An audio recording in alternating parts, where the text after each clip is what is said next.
Apa kabar Palembang?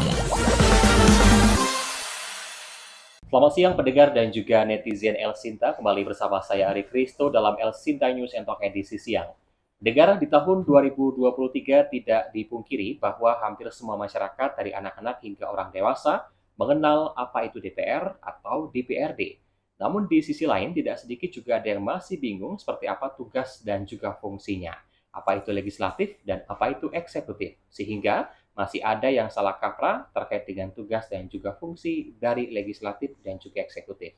Mendekati tahun politik 2024 mendatang, masyarakat juga harus mengetahui apa saja tugas dan fungsi dari DPRD dan apa saja yang telah dilakukan oleh DPRD selama ini, agar masyarakat juga teredukasi dan dapat memberikan suara pada pemilu yang akan datang dengan tepat dan juga akurat.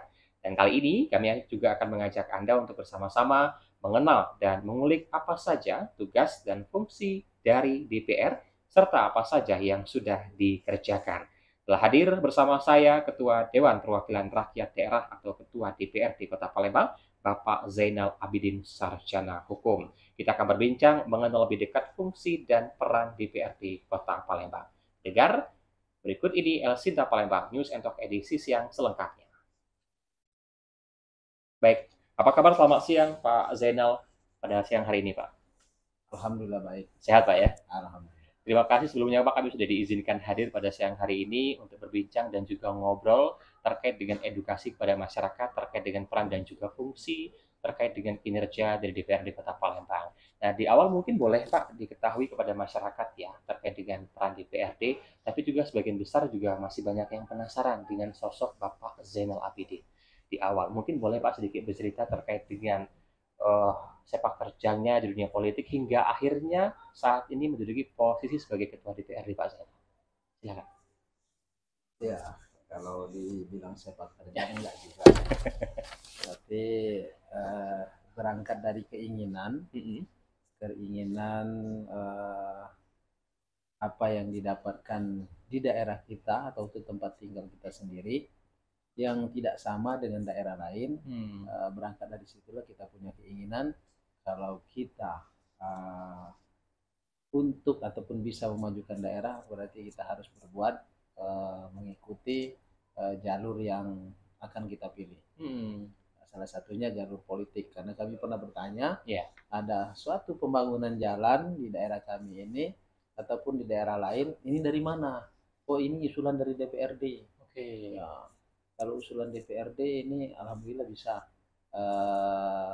terrealisasi. Ya. Makanya kami gali terus, oh peran DPRD ini begini, bisa mengusulkan kepada pemerintah kabupaten ataupun kota, kalau kita kota. Kemudian ditindaklanjuti oleh pemerintah kota. Mungkin karena DPRD adalah wakil dari masyarakat yang bisa merangkum dan bisa menentukan mana yang prioritas untuk dikerjakan terlebih dahulu oleh pemerintah. Jadi berangkat dari keresahan artinya Pak ya? Ya. Keresahan hingga akhirnya juga berusaha untuk mewujudkan apa yang menjadi keluhan dari masyarakat sekitar. Sejauh ini apakah sudah sesuai dengan ekspektasi Bapak sejauh ini Pak? Apa yang mungkin sejauh ini menjadi keluhan di awal sebelum calonkan diri dulu? Ya, alhamdulillah dengan kita mengetahui bahwa usulan ini bisa melewati ini, kemudian kami pilih jalur politik, yaitu melalui sebagai legislatif.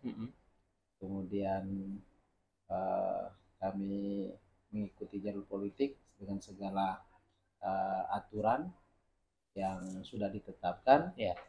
Kemudian kami ikut pemilu legislatif dan waktu itu diikuti juga dengan presiden. Sehingga kami sampaikan kepada masyarakat bahwa apabila kami bisa terpilih nantinya menjadi wakil Bapak Ibu, kami akan menyampaikan aspirasi ataupun usulan-usulan dari masyarakat untuk kami sampaikan kepada pemerintah, yaitu pemerintah kabupaten, kota, mungkin juga provinsi dan pusat. Alhamdulillah waktu itu di tahun 2009 kami tidak terpilih, tidak bisa menjadi wakil. Namun kapasitas kami waktu itu sebagai ketua RT. Oke. Nah, ketua RT kan di bagian terkecil dan juga bisa menyampaikan aspirasi. Di dalam ketua RT itulah kami terus, walaupun tidak berhasil, kami terus berupaya untuk menyampaikan aspirasi-aspirasi masyarakat, keinginan dari masyarakat, dan itu sebagian kecil realisasi. Nah, kami harapkan memberikan edukasi kepada masyarakat. Kalau kami ada di tingkat yang lebih tinggi lagi, mungkin kami akan lebih bisa berbuat banyak untuk daerah kita ini khususnya. Jadi dampak positif yang diterima oleh masyarakat juga lebih maksimal lagi gitu Pak ya? Iya. Nah itu memilih Demokrat Pak sebagai partai politik yang mau pilih? Ya. Seperti apa tuh Pak? Ya, karena waktu itu Partai Demokrat kami lihat memang menyuarakan aspirasi masyarakat. Ya.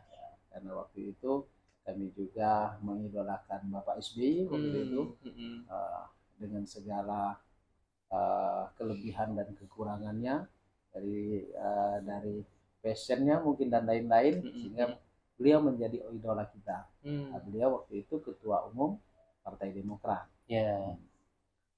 Kami ikut Demokrat dan alhamdulillah waktu itu langsung dipercaya memegang jabatan sebagai ketua kecamatan.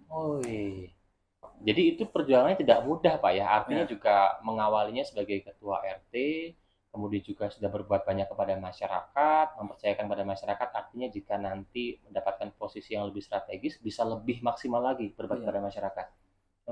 Itu sempat tadi di awal tidak terpilih di tahun 2009, kemudian terpilih di tahun 2014. Itu awalnya gimana Pak?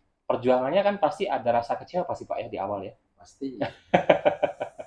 Tetapi karena apa yang kita lakukan murni, bahwa ingin memperjuangkan aspirasi masyarakat, mungkin ditambah juga ikhlas kali ya, sehingga apa yang menjadi kegagalan kita itu bisa kami sampaikan bahwa tidak mengurangi rezeki yang ada, malahan waktu sebelum pencalonan dan gagal itu kita lebih susah. Setelah gagal penghasilan ataupun hal-hal lain itu malah bertambah. Jadi tidak membuat kami kalau bahasa kita ini jerah, ataupun tidak patah semangat gitu Pak ya? Patah semangat atau putus asa. Ini saya ini mencalonkan diri dengan segala konsekuensinya, pasti banyak yang dikorbankan, baik material gitu kan, banyak, tetapi yang kita dapatkan malah lebih. Mungkin karena sudah dikenal oleh masyarakat, karena kami juga kemarin ada usaha, ya mungkin itu yang calon yang gagal kemarin tuh ada itu kira-kira ya, sehingga mereka mungkin juga ada rasa iba atau lain-lain. Sudah kalau ada ini, kalau pas kita Palembang ada lokak, kasih bayar dengan beliau. Beliau juga mantan calon dewan kan. Jadi lebih punya legitimasi ya. Maksud kami itu bisa dipercaya lah kira-kira. Karena dia mungkin tidak sembarang. Kalau ke bahasa kita Palembangnya tidak mungkin nipu lah kira-kira. Jadi bisa diartikan juga sebenarnya langkahnya itu tidak semulus yang kita bayangkan sejauh ini Pak ya. Banyak sekali batu penghalang hingga akhirnya juga bisa terwujud Pak Zainal. Ya pasti itu. Perjuangan kita kan dari nol. Memberikan kepercayaan dan kepercayaan masyarakat kepada kita itu sangat susah. Karena kepercayaan itu sangat sulit untuk bisa dipercaya. Jadi kalau sudah kepercayaan itu sudah kita buktikan, ya insya Allah untuk yang selanjutnya harapan kita lebih mudah. Dan terbukti di pemilu berikutnya juga Bapak akhirnya terpilih kembali. Alhamdulillah suara yang kita dapatkan di luar Oh. Di luar perkiraan kita. Jadi lebih banyak dibandingkan apa yang kita harapkan sebelumnya gitu Pak ya? 3 kali lipat. Oke. Itu untuk daerah pemilihan mana tuh Pak? Daerah pemilihan 6. Lokasinya di wilayah Kecamatan Mahajan Kota Palembang nih Pak. Kalau dulu pernah namanya daerah pemilihan 4. Sekarang berubah di 2019 ke 2014 itu menjadi dapil 6. Daerah pemilihan SU1. Kalau dulu SU1 dan Kertapati. Sekarang berubah menjadi Kertapati, SU1 dan Jakabaring. Karena pemekaran kecamatan. SU1 di Keca2 menjadi Kecamatan Jakabaring. Oke. Nah, daerah-daerah tersebut juga menjadi perhatian dari Bapak ya. Kalau Bapak melihatnya untuk daerah pemilihan 6 itu kondisi masyarakat seperti apa? Yang hingga akhirnya mungkin kalau dulu belum menjadi anggota legislatif dan sekarang sudah menjadi, artinya kan tujuan awal untuk bisa membuat mereka itu menyesuaikan apa yang menjadi harapan mereka tentunya berusaha untuk diwujudkan gitu Pak ya. Ya. Yang terkait infrastruktur. Kita perhatian pertama itu terkait dengan infrastruktur karena Kecamatan Kertapati itu kecamatan paling ujung. Mungkin kalau dari sana paling ujung, kalau dari kita pangkal.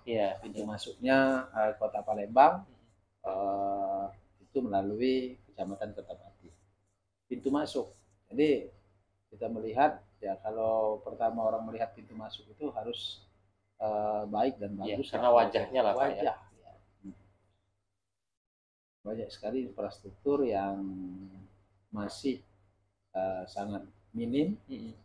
Kemudian ya kita katakanlah kurang karena dia di daerah perbatasan. Dulunya juga daerah yang kami tempati, kami tinggali itu masuk ke Ogan Ilir. Dulunya Oki. Jadi perubahan masuk ke Kota Palembang. Harapan kami ya namanya ditinggali Kota Palembang, Kota Palembang. Jalan jembatan pun tidak ada, jalurnya jalur sungai. Tapi jembatan ataupun jalan itu dekat dengan kita. Tapi akses untuk ke daerah kita itu tidak ada waktu itu. Itu menjadi perhatian awalnya gitu Pak ya. Terus kemudian bisa diwujudkan. Alhamdulillah bisa diwujudkan walaupun masih ada kekurangan karena kita kan terkendala dari lahan karena lahan itu kan punya pribadi, sedangkan usulan kita ini tidak ada ganti rugi untuk jalan umum itu. Nah ini yang agak lambat realisasi. Artinya juga butuh keikhlasan dari masyarakat juga seharusnya Pak ya? Ya kalau kita bilang masyarakat tidak juga karena itu punya perusahaan. Baik. Jadi alhamdulillah untuk sebagian daerah Karyajaya itu juga bagian dari Kecamatan Kertapati, suatu kelurahan itu sudah bisa ya dilalui roda 4 mobil. Luar biasa.